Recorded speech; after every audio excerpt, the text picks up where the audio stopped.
IPS यानी Indian police service बहुत बड़ी पोस्ट है और एक आईपीएस ऑफिसर बनना लोगों का सपना होता है, क्योंकि इस पोस्ट को पाने के लिए लोग कड़ी मेहनत करते हैं।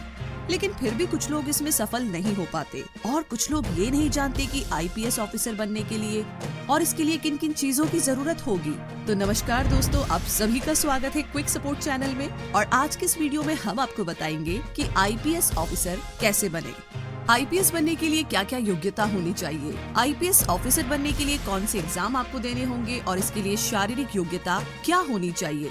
आपको इन्हीं सारे सवालों के जवाब आज मिलेंगे। आईपीएस का फुल फॉर्म है इंडियन पुलिस सर्विस। एक आईपीएस ऑफिसर बनना इतना आसान नहीं है। इसके लिए आपको काफी सारे एग्जाम्स पास करने होते हैं, फिजिकल टेस्ट देना होता है, ट्रेनिंग होती है और भी कई सारे टेस्ट होते हैं।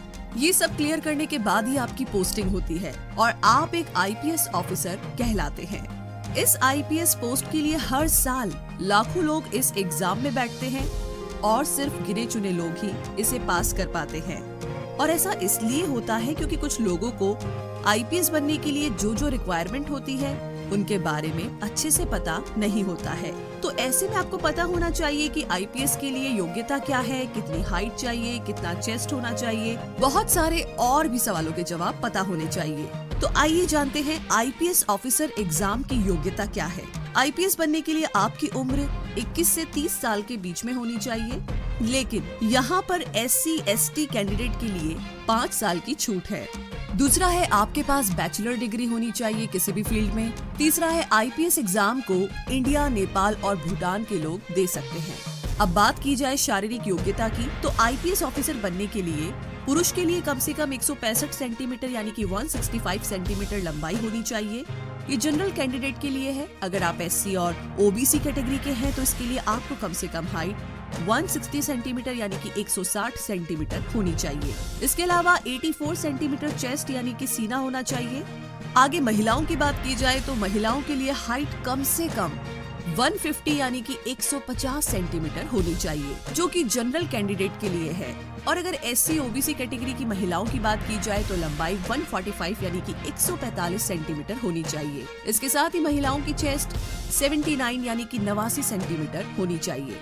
लंबाई के साथ साथ आई साइट की बात की जाए तो ठीक आँखों के लिए आँखों का विजन 6/6 या 6/9 होना चाहिए और वीक आई विजन 6/12 या 6/9 होना चाहिए। तो ये कुछ रिक्वायरमेंट है जो कि एक आईपीएस ऑफिसर में होनी चाहिए। तो अगर आपके पास ये सब क्वालिफिकेशन और शारीरिक योग्यता है तो आप इस एग्जाम में बैठ सकते हैं और एक आईपीएस ऑफिसर यानी पुलिस ऑफिसर बन सकते हैं। तो आइए अब आगे जानते हैं कि कैसे आईपीएस ऑफिसर बने। पहला है 12वीं क्लास पास करें। एक आईपीएस ऑफिसर बनने के लिए सबसे पहले आपको 12th की परीक्षा पास करनी होगी। किसी भी स्ट्रीम से, साइंस, कॉमर्स या आर्ट सब्जेक्ट से हो, बस आपको सबसे पहले 12th पास करनी है। दूसरा है ग्रेजुएशन पूरी करें किसी भी कोर्स में। जैसे ही आप 12th पास कर लेते हैं तो इसके बाद अब आपको अपने हिसाब से जिस भी सब्जेक्ट में इंटरेस्ट है उसमें अपनी ग्रेजुएशन की डिग्री को पूरा कीजिए। एक आईपीएस ऑफिसर बनने के लिए ग्रेजुएट होना बहुत जरूरी है, तभी आप आईपीएस एग्जाम में बैठ सकते हैं।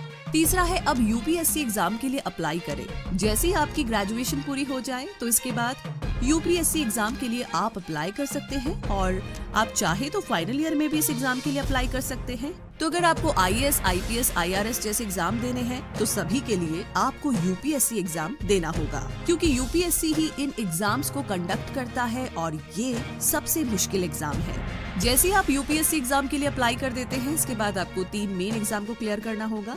सबसे पहला होता है प्रीलिमिनरी एग्जाम, दूसरा मेन एग्जाम और लास्ट में होता है इंटरव्यू। और ये सब क्लियर करने के बाद आपको ट्रेनिंग के लिए भेजा जाता है और आप एक आईपीएस ऑफिसर बन जाते हैं। चौथा है अब प्रीलिमिनरी एग्जाम क्लियर करें। यूपीएससी एग्जाम में अप्लाई करने के बाद अब आपको सबसे पहला एग्जाम क्लियर करना होगा जिसका नाम है द प्रीलिमिनरी एग्जाम। इसमें 2 पेपर होते हैं और दोनों ही ऑब्जेक्टिव वाले सवाल होते हैं, यानी कि 4 ऑप्शन वाले। तो दोनों पेपर 200-200 मार्क्स के होंगे। तो नेक्स्ट राउंड में जाने के लिए आपको इस एग्जाम को क्लियर करना होगा, जो कि बहुत ही जरूरी है। पांचवा है मेन एग्जाम क्लियर करें। जैसे ही आप पहले एग्जाम को क्लियर कर लेते हैं इसके बाद अब आपको मेन एग्जाम क्लियर करना होगा, जो कि बहुत मुश्किल होता है। इसमें आपको टोटल 9 पेपर देने होंगे, जिसमें आपको रिटन एग्जाम के साथ साथ इंटरव्यू भी देना होता है और ये थोड़ा मुश्किल होता है। इस एग्जाम को बहुत सारे लोग क्लियर नहीं कर पाते हैं। तो अगर आपको आईपीएस ऑफिसर बनना है तो आपको अच्छे से और एग्जाम में टॉप मार्क्स लाने होंगे।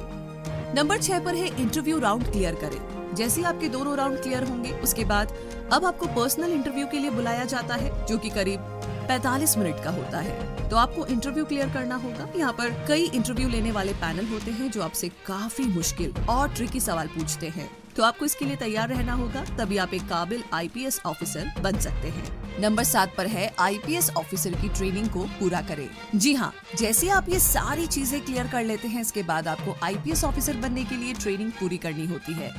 तो इसके लिए आपको मसूरी और हैदराबाद जैसे शहरों में ट्रेनिंग के लिए भेजा जाता है।